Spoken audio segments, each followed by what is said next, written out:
Hello everyone, today I'll show you how to change the language in Iron Nest.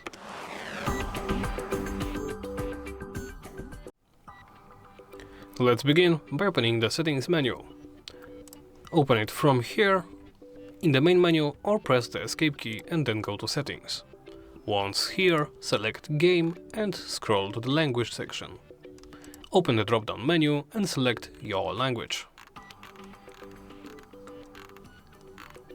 There are quite a few to choose from.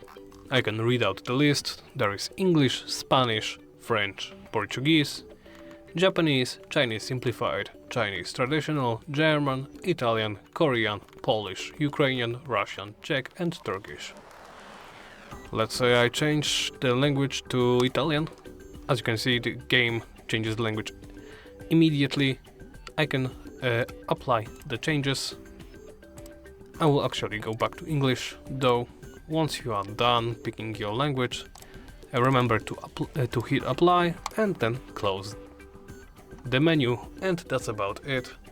Thank you for watching and please make sure to comment, like and subscribe.